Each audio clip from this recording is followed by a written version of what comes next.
Hey, you guys, welcome to Regardless. I am so excited to have you here. Regardless is the go to hub for our next guest speaker is going to be an entertainment leader, a visionary, and a media executive, Mr. Larry Namer, and he is one of the founders of E Entertainment. I am so excited to have you here with us today on Regardless, and even more thrilled to share with you all that Larry Namer has over 40 years of experience in the industry. He is an expert in all things television, film, digital media, and now podcasting. And I'm also excited to share that I have the honor of working with Mr. Larry Namer on one of his upcoming projects and podcasts, Stall Talk, which is about what women talk about when they go to the bathroom. Larry Namer, welcome to Regardless. I am very excited to just dig deeper into your world today. Wait, well, thanks for having me. It's fun to be here, and it's fun to be working together on Stall Talk.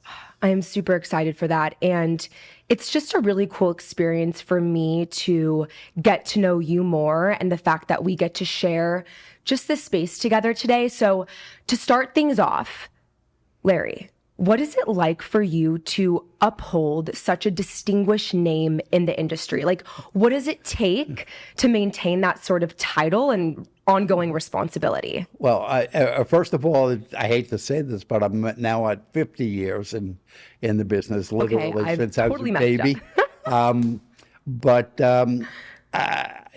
People find it weird when I say this, but I don't really take it very seriously.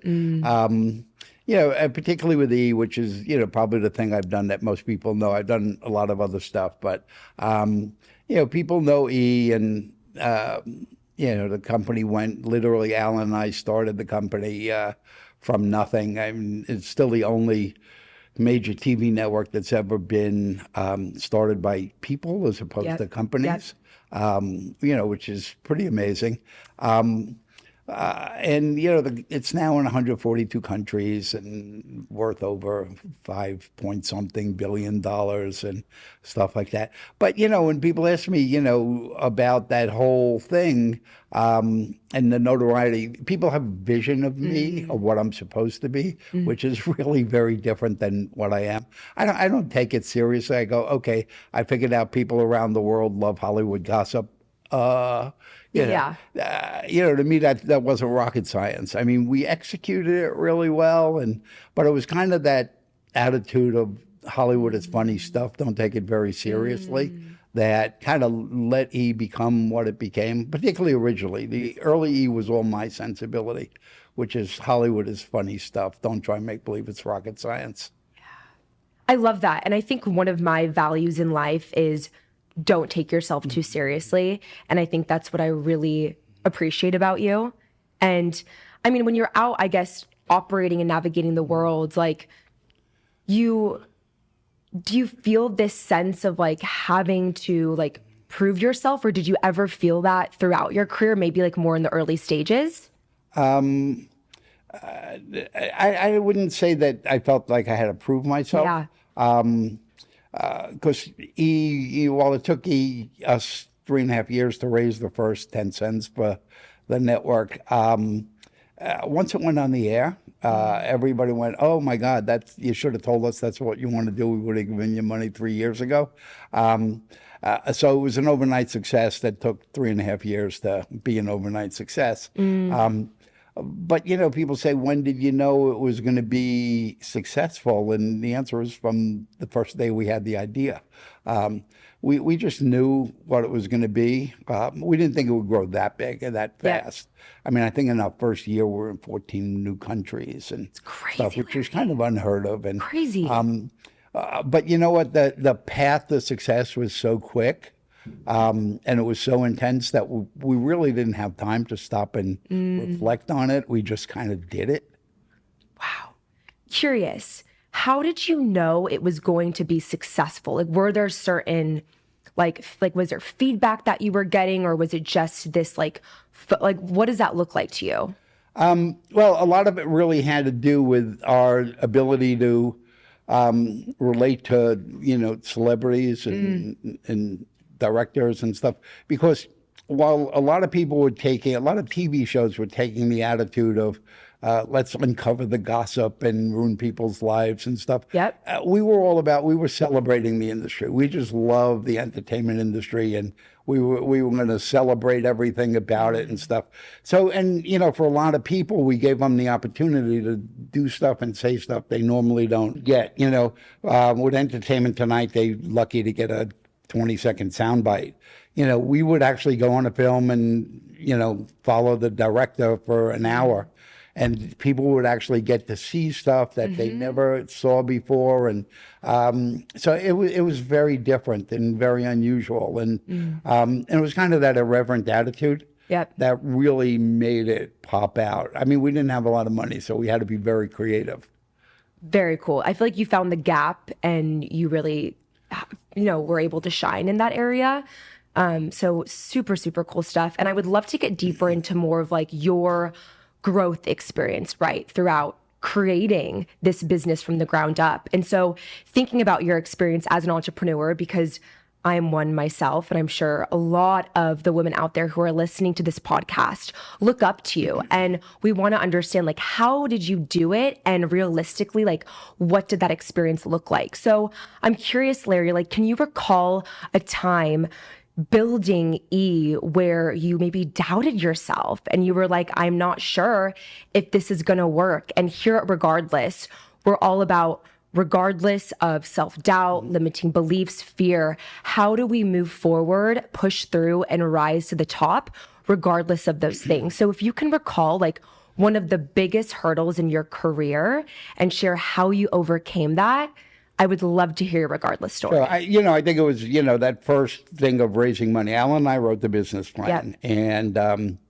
at that time, starting a TV network cost somewhere between $60 and $100 million. But we not soon enough, but we realized that nobody was giving us that kind of money. And then sometimes you just got to be lucky and be in the right place at the right time. So we were actually on a plane. We snuck into first class. We sat. How did you sneak into first class? We just kind of walked up and sat down. Love it. We eventually got moved, but we were talking about the business plan because we had a meeting in New York, and the guy next to us said, "Oh, what's that?" And we told him. He said, "That's really great. When are you doing it?" And we said, well, we're not because nobody's giving us any money. He goes, oh, you got to go see this friend of mine. He's just took over investment banking for what used to be a bond house on Wall Street. And he would probably love this. And we were like, yeah, okay, another one. After 3.5 years, you get kind of beaten down a little. Yeah. I think I was down to like 60 some odd dollars in the bank or something like that. And so anyway, we went and saw this guy whose name was Jeffrey Pollack, and young guy, and he was like, oh, I really love this. I used to be the entertainment reporter for my college newspaper. And, we were like, yeah. So he said, I want to do it. And we said, could you give us more like the 100 million than the 60? And he goes, oh, no, I'm only allowed to sign for 2.5 actually. And Alan and I just said, you know what, we'll take the 2.5 and we'll figure it out. So we started E with literally $2.5 million. And we had 11 employees and 31 interns from University of Texas in Austin. And but it was like one of those things. As soon as we went on the air, it was like everybody's like, oh, why don't you tell us? If we knew you wanted to do that, we would have given you money years ago, which was not true. But it was that. But it was like dealing with celebrities as people that really changed it, because it wasn't just about their next project. It's like, who are you? And we changed a lot of the way celebrity reporting got done. So, Larry, amazing. It also is super cool for me because, being in my 20s right now, I always tell myself, like, this is the brokest I will ever be. And it is like such an important reminder, I think, especially for those listening out there who are entrepreneurs, like, get down your idea, figure out everything in between the idea, have a number, because you never know when you're out there navigating the world who you're going to meet. Like you meeting this random guy on the plane, like if you didn't have a pitch ready and you didn't have everything, for me, because, being in my 20s right now, I always tell myself, like, this is the brokest I will ever be. And it is like such an important reminder, I think, especially for those listening out there who are entrepreneurs, like, get down your idea, figure out everything in between the idea, have a number, because you never know when you're out there navigating the world who you're going to meet. Like, you meeting this random guy on the plane, like, if you didn't have a pitch ready and you didn't have everything in motion already, you wouldn't have made this happen or this connection, bring this opportunity to you. Yeah, no, you have to do that, and a lot of times in my life, I've had that, and but I'm of the belief is it's not just luck; it's this instinctive thing that you develop more and more over time, which tells you where to be and when, and and make those random things not so random. Okay, can you talk a little bit more about that? How do you know when and where to be? Is it like a gut, a muscle that you build? Like, share a little bit more about that. Yeah, I mean, for me, and a lot of people hate when I say this, is a lot of stuff was gut. We didn't have a lot of money. Yeah. We did, so it wasn't like we could do market research. So a lot of stuff that we did was really based on just gut feel, and quite honestly, a lot of it was just copying MTV. We said they have a lot of money. They were a big, Viacom company. So we just said they must have researched the hell out of this theory. So it must be good. We'll just copy it and stuff like that. And, but yeah, it's a lot of gut feel, particularly when you're doing something new. When you could, if I go to a TV network and say, I want to do a crime drama, they kind of get it and they know what a crime drama is, and, but when you come up with new ideas, you say to people, just imagine, that's it, you've lost them, because most people cannot imagine the picture that you have in your head. So I just learned that if you feel it, just go for it. And step into that and say, this is what I'm doing, versus imagine. So setting it up as... Yeah, I mean, just think about, some of the early shows that we were successful, or I was successful, when I went and told our team, I said, I want to do a TV show that makes fun of TV shows. They were like, what? They go, that's like crazy. They said, nobody will ever go for it. But that was Talk Soup, and as crazy as that idea was, it ran 26 years. And pretty much is been the blueprint for everything that's followed in, the celebrity culture reporting there. I mean, Talk Soup was kind of revolutionary. And then, and then when we met this tall, lanky radio guy in the elevator in New York, I went back and told him, said, I want to put cameras in this guy's radio studio. And they were like, Larry, Talk Soup was a crazy idea, but radio's been dead for 40 years. Why would you do that? And, I just said, this is like a sitcom. This is an ensemble cast. This is not a radio show. It's a comedy. And, Howard Stern went on to do pretty well. And, and he helped get it. While he did have a good career back in New York, this gave him national exposure. Wow. So, Larry, it's no secret that this industry is hyper competitive, and people do say that it's cutthroat. So knowing that people travel all over the world to make it to Hollywood, and really they will make sacrifices, unethical, to rise to the top. Looking back at like younger Larry, how did you stay true to yourself and maintain boundaries and your values in an industry that challenges those things? Yeah, well, first of all, it's upbringing. Parents come from immigrant stock, and they weren't, although it may sound a little harsh these days, if you talk back to, a woman, I got my mouth washed out with soap. Literally, they would put a bar of Dove soap in my mouth. And they were just very strict and very much into being a good person. And I kind of took that with me. And I think one of the things that really kind of helped me was people began to realize that I wasn't going to be cutthroat, and I wasn't going to ever betray my friends in order to be successful and stuff like that. So I developed this level of trust, and then particularly with talent, with celebrities.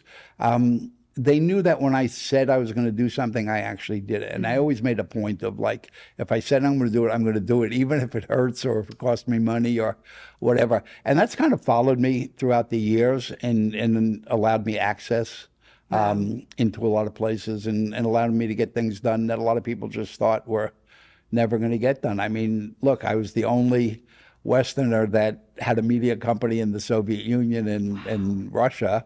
I had the #1 TV show in Russia for 10 years. Which one? It was a soap opera, but we don't talk much Okay, about we won't talk about it. No, but 5 days a week for 10 years. It was the #1 TV show there. And it was such a dramatic effect on Russian culture and Russian people. And I mean, even to this day, people like Russians are like, I'm kind of a god there now. And then being the only company in China.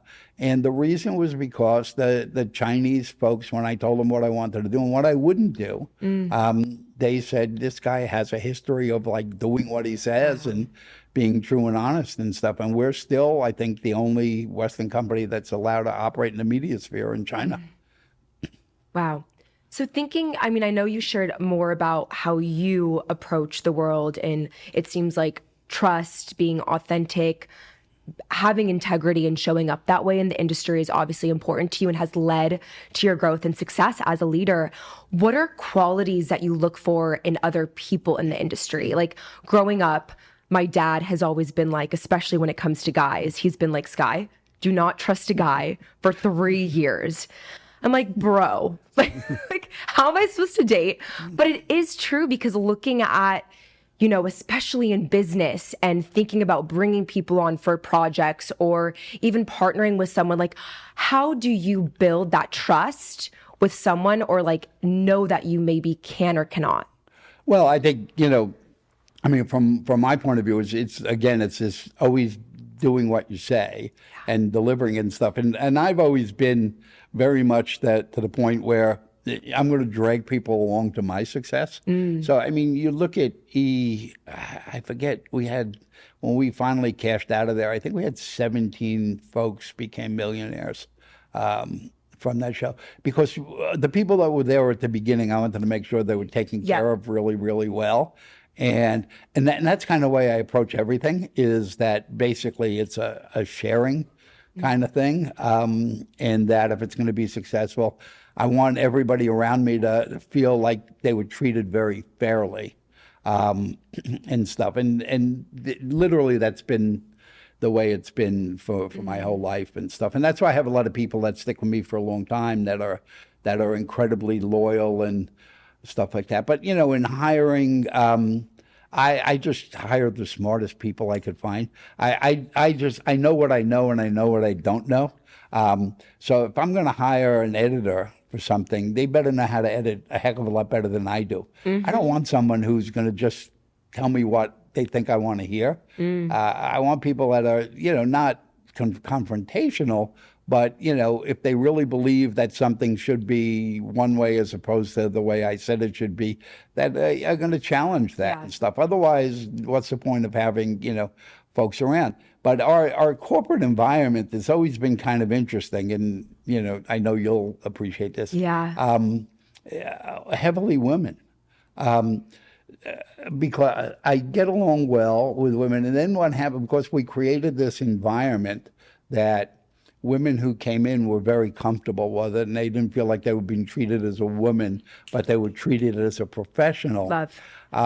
What happens, and again, totally, this is not conscious, but then they tell their friends. So when a job opens, the first people that would come in for interviews would be the friends of the women who work there. And I think now, to this day, we're probably 80% women in C-suite.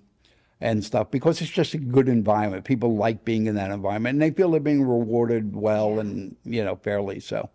It's sad that that isn't more of like a norm. So it's fantastic to hear that. And even just hearing everything that you are sharing about, supporting women and empowering them. And also when you believe in someone, you bring them with you along with your success.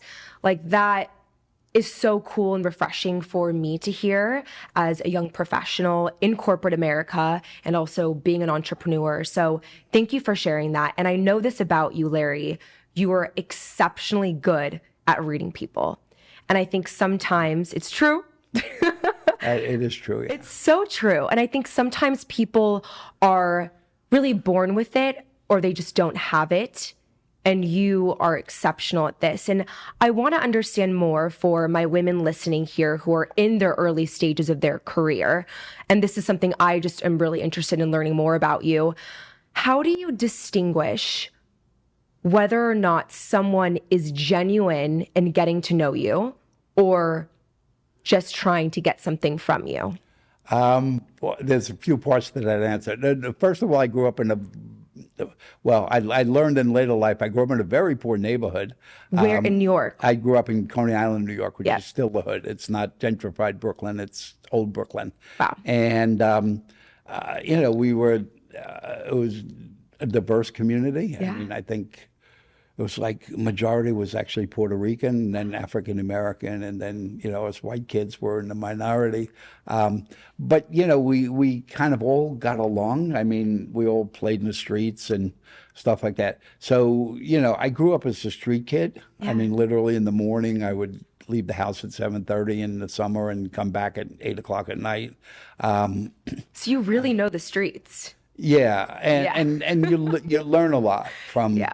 from that experience and stuff. And but in Hollywood, I gotta say, so yes, I think I am good at reading people.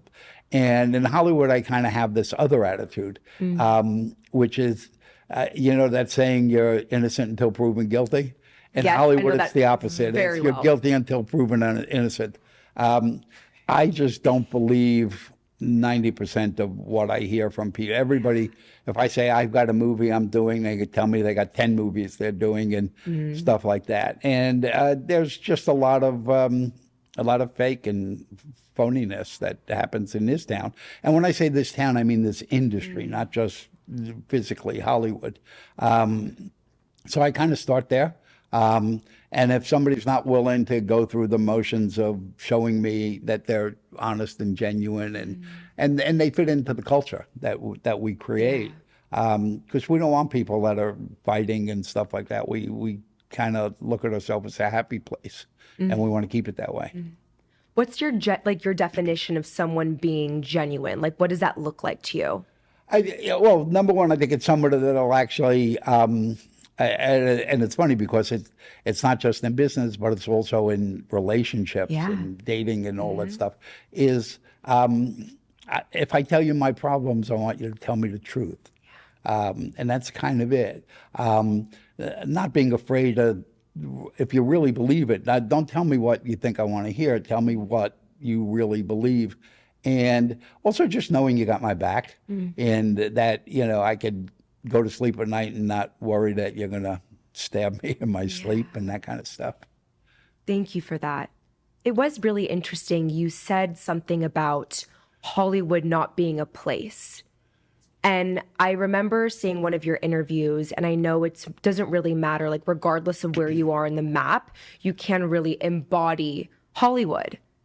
Share a little bit more with I think, what you mean by that. over time, there was a time where if you wanted to make movies and television, you had to come to Yep. Hollywood. So it was a physical place. The studios were here. The cost of making movies and the equipment and the backlots and all of that stuff was incredibly high. So it was all very concentrated. Everybody around the world wanted to come to Hollywood.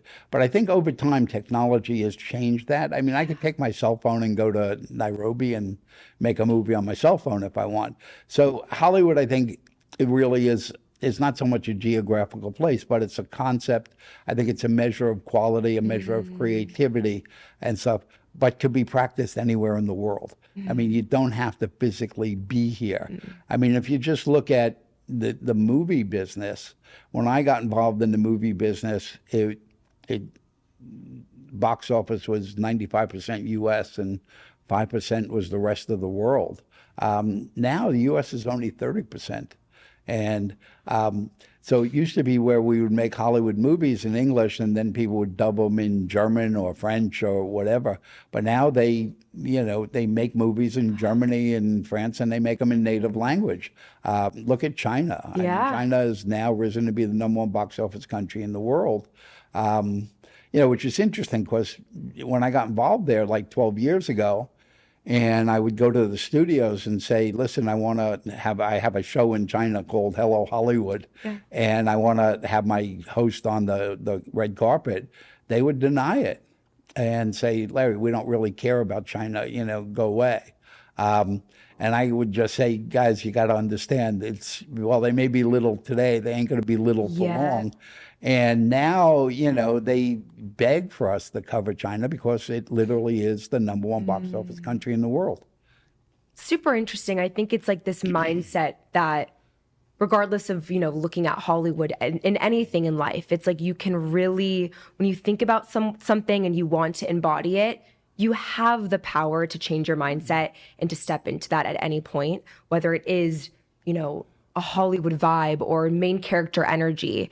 You do have the power to step into that and claim that. So thank you for sharing. And I think I want to tailor this back more towards, again, looking at star power and how you are able to identify that. And are there any specific traits that you look for when determining on whether or not you want to invest your time and energy into someone, whether it is young talent or someone who is hungry, driven, and you see potential in?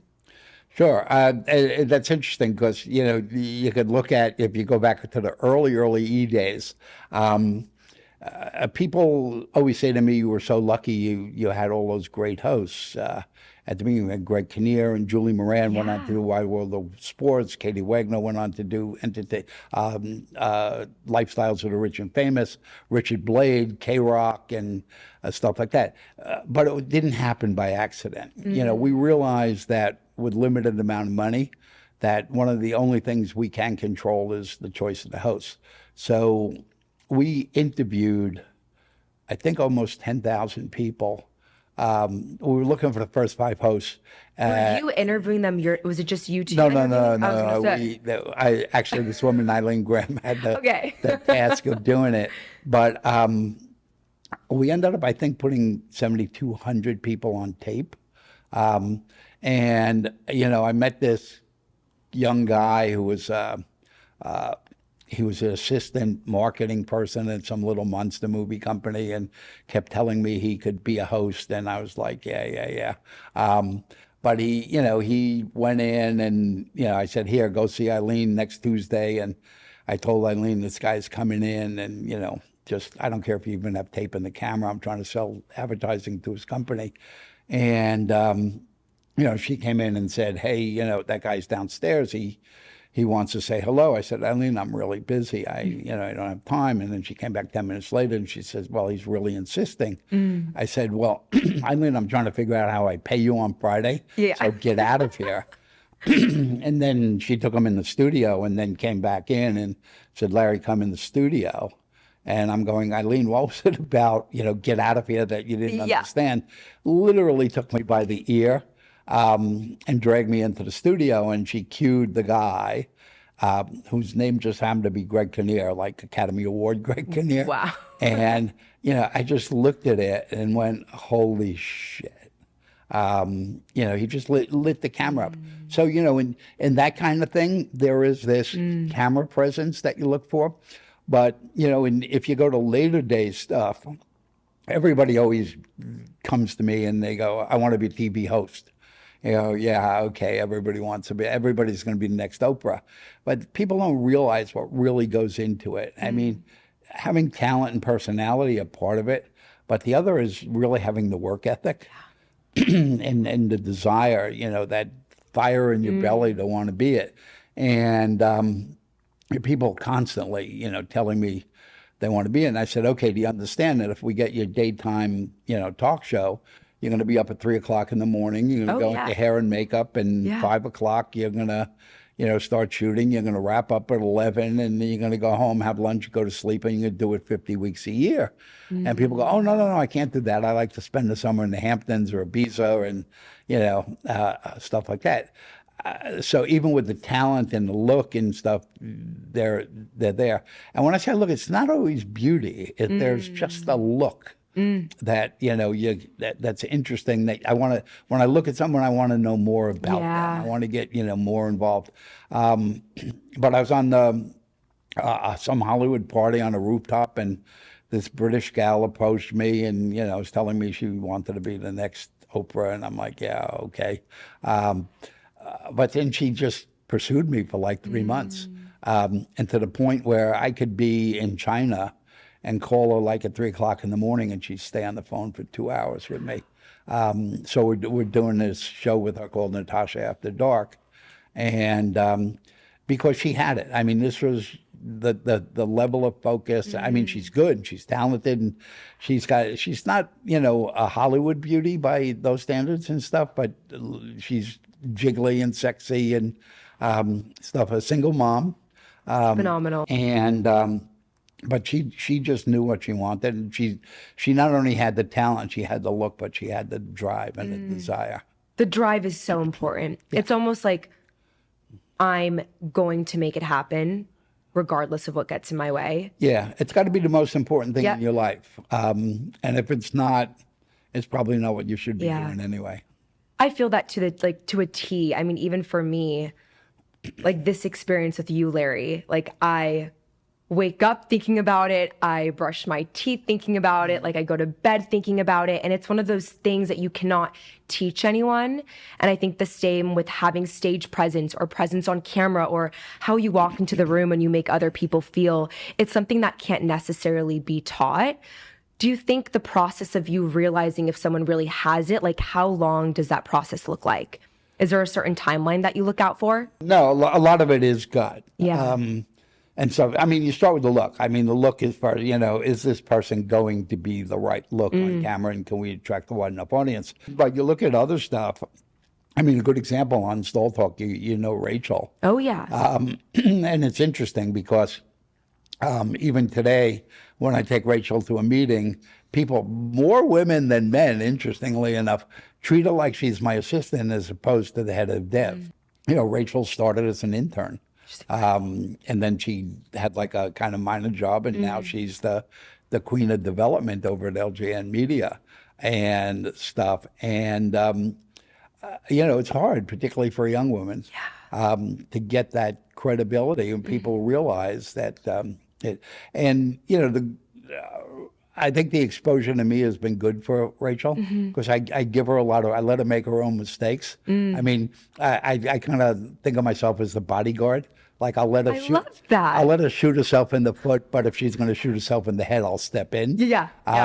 But sometimes your best lessons are through mistakes and stuff. And as long as they're not fatal, it's just part of the growing process and stuff like that. And I think just her being around me for a while has kind of rubbed off a bit on her. So shout out to Rachel. She's incredible and so cool to see your journey with her and really having faith and trust in her to be successful and kill it. And she has, and she will. And it's an honor to be a part of that journey with you too. Yeah. And, again, it's not just having the brain power, but it's having the work ethic. Absolutely. And you could spot that in people pretty early on, actually.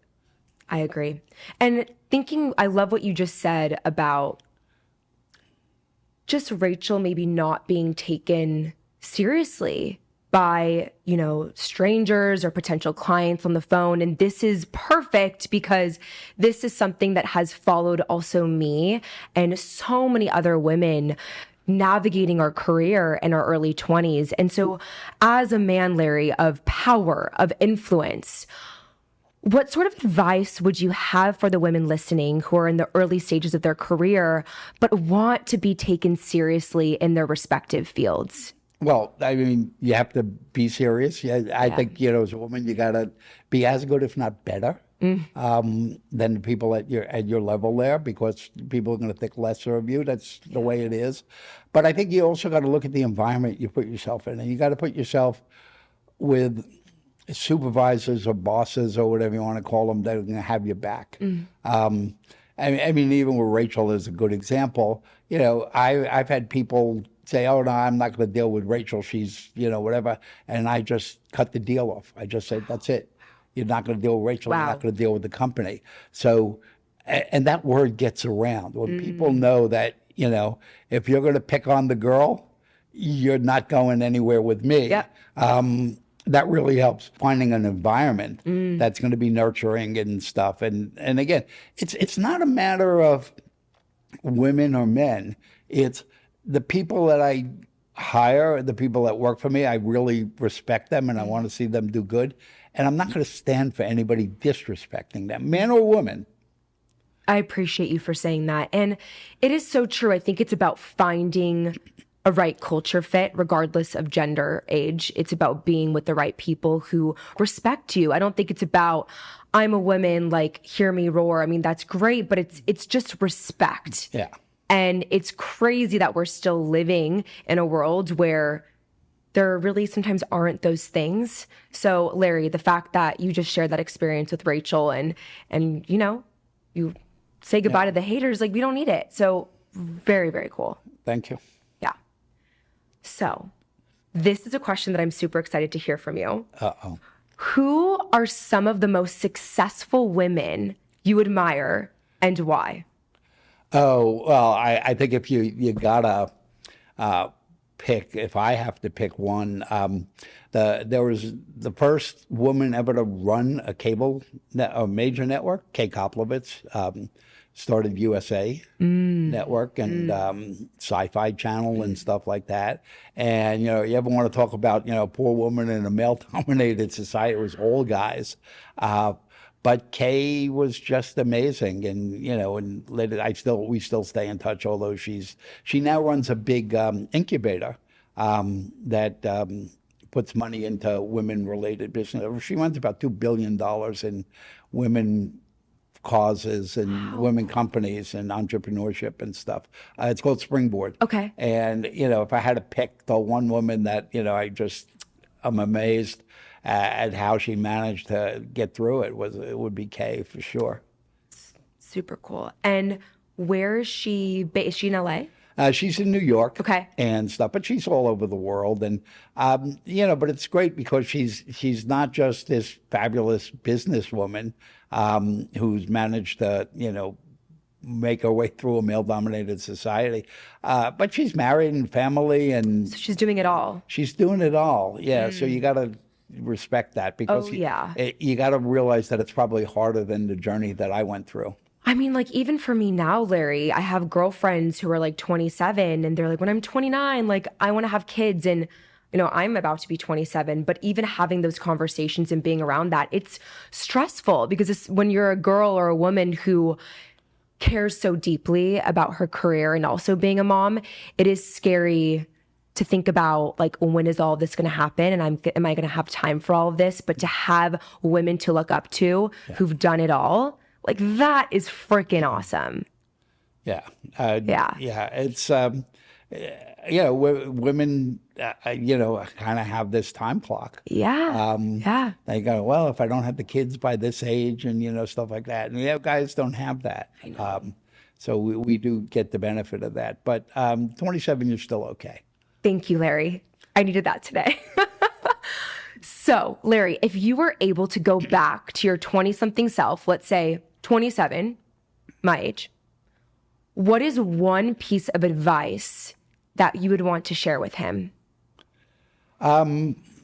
Interesting for me because I've had this kind of crazy career. At 27, I was in Manhattan, and I was, oddly enough, the head of corporate development at Time Inc.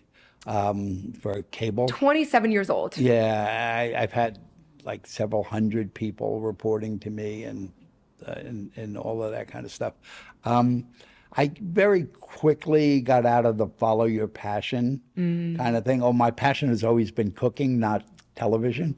But, you know, you realize that there are necessities of life, not just for you, but for everybody that works for you. And you got to be very conscious of making sure that you're dealing with those necessities. Like, yeah, you could underpay people and stuff like that. But if they're trying to figure out how to pay the rent and stuff, and their mind's going to be on a lot of other things. They're not going to be the greatest employees you've ever had. So, I worked for this guy named Nick Nicholas, who was the president of Manhattan Cable, who later became the president of Time Warner. And he was really tough. But the one thing that he always instilled in me, he goes, Larry, you could be firm but fair. And firm but fair has kind of been my mantra all along and stuff. And that's why it's funny, because when I have this company in China, and my partner in China, who's a woman, Chinese woman named Jean, and, I'll go there and go, hey, Jean, Ellie's pregnant and we only pay her $1,500 a month. Shouldn't we give her more money? And I've just learned to just put myself aside and let Jean run the company and stuff. And even with COVID, we've actually increased headcount and profitability there and stuff like that. You're dealing in different cultures. So you got to realize you can't just go in and apply your culture to theirs. It doesn't work. What do you mean by firm but fair? Like, give us an example. You could expect a lot for people. But then you got to make sure they're rewarded well, and reward doesn't necessarily just come by money. It comes by recognition. It comes from respect and stuff like that. So you got to make sure you provide all those components so that person. And Nick Nicholas did it to me, where sometimes I'll be working 14, 15-hour days, and so. But I always felt like I was being treated fairly. Like when I did a lot of good stuff, all of a sudden out of nowhere, they'd say, oh, Larry, we really love what you did, for the last 6 months. By the way, look at your paycheck. You got a raise. And I go, you know what? That's actually kind of cool. Yeah. And then when you said follow what works versus passion. So Larry, are you telling me that you're not passionate about entertainment? Like, what sort of relationship do you have with the industry then? I'm good at it. Okay, you're good at it. Yeah, I'm good at it, but no, my passion is still cooking. That's the only thing that really excites me. Like, that lights you up. Yeah, when people look at the TV shows and stuff like that, I go, yeah, all right, it's, I get it. And they were good. Like Cock Soup went 26 years and stuff like that. But, when I can cook a Chinese meal as good as any Chinese person on the planet. Super and people are like going, really? That's a lot of gratification within. And stuff. The TV thing, I just, TV, film, live, it's not just TV. It's kind of everything these days. It's instinctive. And I think over the 50 years, you just develop a confidence. You kind of know in your gut, like what's good or bad. You never know what's going to be a big hit, but you know what's not going to be. So you stay away from those things that really don't have a chance of making it. How do you know when something has a chance of making it? Is it a gut feeling again, like we've been talking about, or feedback? Like, what is like an illustration? It's certainly not feedback, because again, I think people, when they see stuff they've never seen before, are not very good at expressing it. You kind of sense it. There's this feeling that kind of happens. There's this environment that's created. Like you take the one that you're involved in Stall Talk. We very carefully casted that because we were looking for personalities that were going to be very different, but yet very together. And, while I think the four of you guys are very different in the way you live, especially Ivana. Yeah. But there's an underlying love there and stuff. And there's not that if I cut her throat, I'll get it, I'll be better. There's this learning kind of fitting into the puzzle kind of thing. And when you see that, you say, okay, this has a chance. It's almost like chemistry and energy. And I've been feeling this recently, but just especially as women, I feel like looking at the Stall Talk cast in particular, we all just are rooting for each other and support one another. There's this essence of not having all the answers, but also looking to each other to learn, to grow, to stay curious. And I think capturing that on camera is so authentic and is exactly what our world needs right now. And that's key part of it, is that it's a process that the audience can see developing. over time, and there's that coming together and things that really give it that authenticity and that genuine feeling. And that's what audiences are looking for. As you move into away from broadcasting to podcasting, you're really going from lowest common denominator to really super serving niches. It's, who wants this information? People could sniff out BS. So I don't care if it's learning how to knit and sew or, being a woman in the workplace. You can tell when things are not authentic. And when you finally see the authentic thing, you appreciate it more and you tend to be loyal to it. So even though the audience is smaller, the audience is more passionate and more likely to. You got to give people on every episode, there needs to be a takeaway.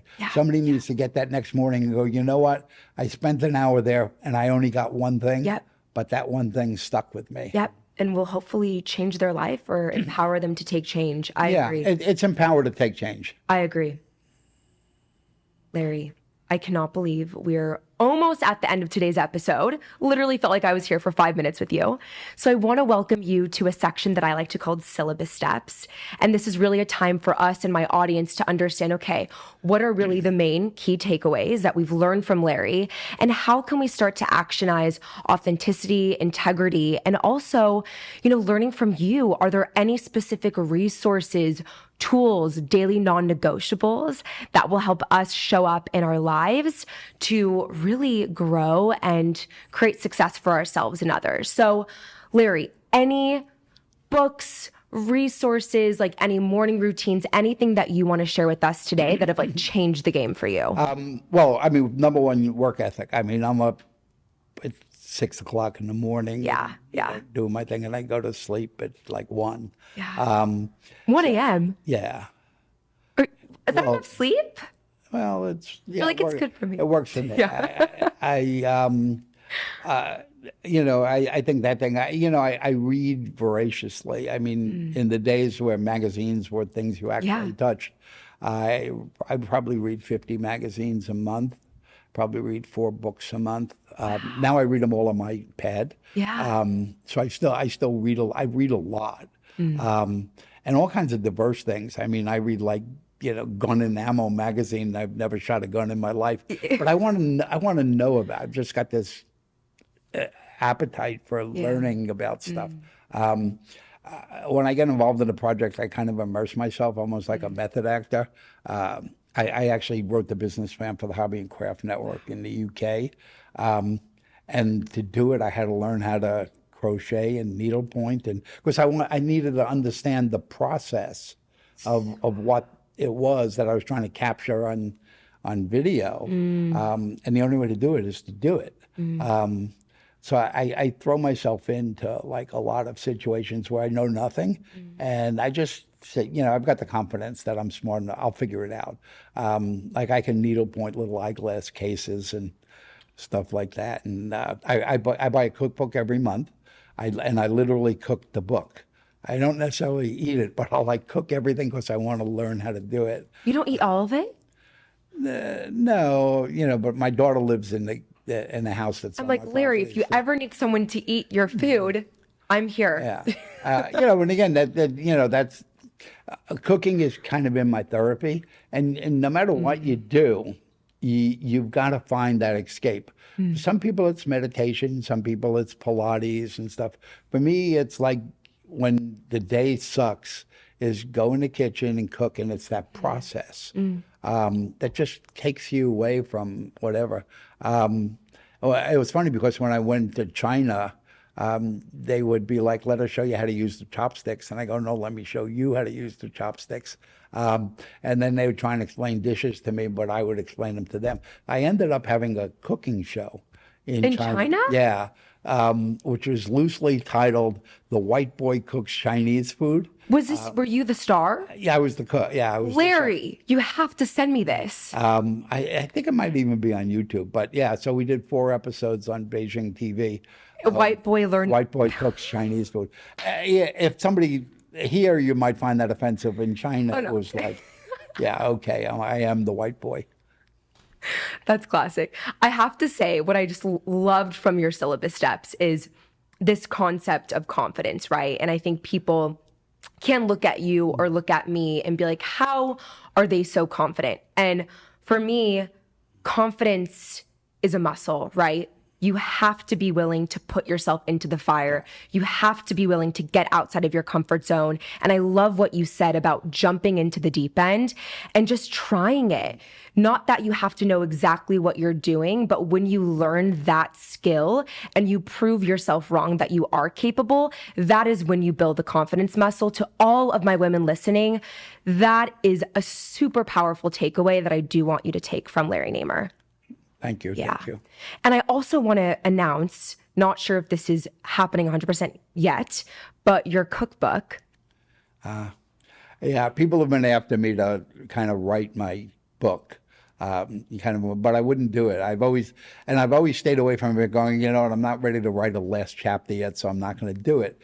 But then somebody suggested to me that why don't you do your life as a cookbook and do the recipes that inspired you through the various stages of your life, and then put the anecdotes of funny stories that, you know, happened in between. And, you know, so yeah. Larry, that's brilliant.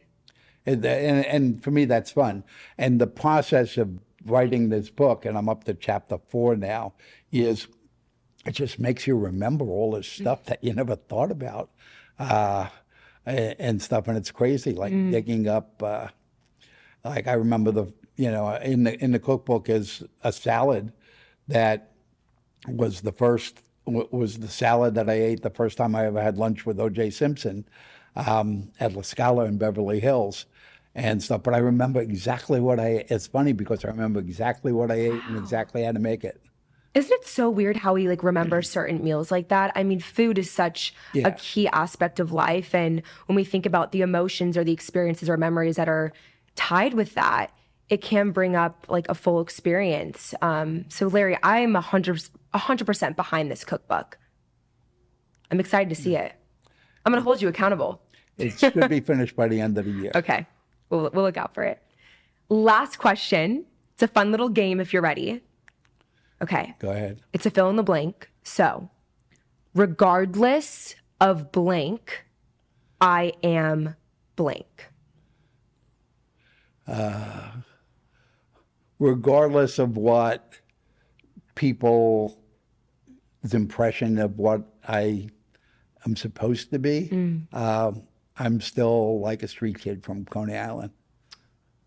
Your younger self. And it's interesting, all my friends are my friends from then. I mean, while I have a lot of acquaintances and obviously business and stuff like that, I'm still like a Brooklyn kid, and my friends are my friends from high school. That's pretty amazing. Yeah. And you guys still stay in touch. Yeah, we still stay in touch, and it's actually a very weird high school because it was a public school from what we now know is a poor neighborhood. But interestingly enough, it still has more Nobel Prize winners have come from this high school than any other high school in America. And there's no real yeah, it's maybe really, it's like an energetic thing. Like, you know, when they say like Santa Barbara, there's some magical energy there because of the coordinates in the ocean. Like maybe it's something crazy like that. yeah, it's number 3 in the world for Nobel Prize winners and stuff. Makes sense. And I think it's number 5 or 6 for NBA players, which is really a contradiction from, you know, the schooling to the sports. Crazy. Yeah, it's really nuts. But, you know, me and 2 of my friends that I grew up with, we ended up in Hollywood. One of them became the head of children's programming at Disney, and the other one became the head of music at Fox, and then me, you know, so it's just weird, you know, to think of like 3 kids from Coney Island in 7th grade together, you know, ending up being out here and being successful, obviously. I love how connected you are to your roots. That's everything. And Larry, when thinking about Stall Talk, what gets you the most excited about it? Well, I think there's this dynamic among the 4 folks that are in it that gives it incredible flexibility. I mean, like one of the things we're doing in one of the first shows is interviewing Cheyenne Hunt, who's this incredibly, you know, brilliant young woman who's trying to change, you know, the political landscape here. And, just looking and saying, okay, it's going to be a fascinating interview by having the input of these four very different people. So I think we've got the core of what's good there. We got to stick with it, not try and change it. Jenny Lee is Jenny Lee on one hand. I mean, people are real. She was on the biggest TV show in the world at one point. It's crazy. And then you have Cass, who I think comes from another planet. But you and you and Ivana in between, who strangely are probably the most normal. I don't know if I'm normal, but in that crew, you're the normal one. Even Ivana is like more normal than the two extremes. But I think there's this great chemistry there, and there's great flexibility of what you could do, and who you could bring in as guests. I think we could do a lot of the unexpected. A lot. Yeah. I mean, we can talk about any topic, and I think bringing any woman or even man who is moving the needle forward and is making people think and is challenging the status quo, like, let's talk about it. Yeah, no, I think we've got the personalities are there. Yeah. I think while you're all different, I think there is this respect and love for each other, which comes across. You could tell, even though they may fight sometimes, they really do love each other and they've got each other's back. I think that, and then I think the format is interesting. There is, and when I first came up with the idea for Stall Talk, it was just this thing that fascinated me for years. Like you'd go out, a few couples, and one woman say, "I got to go to the restroom," and they all get up and go. And us guys are sitting there going, "What the hell are they doing in there?" For 15 minutes and stuff. But it's a metaphor for this camaraderie among women of all different ages and stuff, that somehow they manage to come together to this common place of womanhood. That us guys, we don't share it and we just don't get necessarily. But it's always fascinated me. And when I watch the dynamic of the four of you together, it helps me understand it more. That's super cool. And even like thinking about the Infamous party we went to, I had a really beautiful moment with Cass where I just knew, I'm like, we got to take you to the bathroom. Like, what's going on, baby? Because I feel like I am kind of like her older sister in a way. And so I brought her into the bathroom and she's like, Sky, like, I'm just not feeling great. Like kind of, navigating still from a heartbreak. And I'm like, babe, I've got you. And we just had a moment of both of us getting emotional, sitting on like the bathroom sink. And I'm like, let's take a look at like perspective right now. I'm like, look where you are, my love. And she's like, the bathroom. And then that made her cry even more. And I'm like, no, you're at the Emmys pre-party, like perspective. But it was so cool because it was us having that moment. And then older women walked into the bathroom and they just had open arms for us. And I think capturing that moment in an environment in the studio with women of all generation and ages, like that is what people want to hear. It is special, and it's surprising to people that it's actually being seen and being brought forward and open and stuff like that. And then to me, it's like one of those things that people go, really? You're going to do it? They think we're shooting in the bathroom. They don't realize that it's really just, a symbol. But it's like a show that people just never thought would happen. And it's a great way to explore the differences, things that happen in the world or relationships or culture or stuff like that, but through the eyes of women of different generations and stuff. And it's fascinating. Larry, I'm honored to be a part of it, and I'm so excited to share it with my audience. Thank you so much for coming onto the show regardless, and I cannot wait to share this with the world because we need to hear it. Thank you, Larry Namer. Thank you. New episodes drop every Monday on Apple Podcasts, Spotify, and YouTube.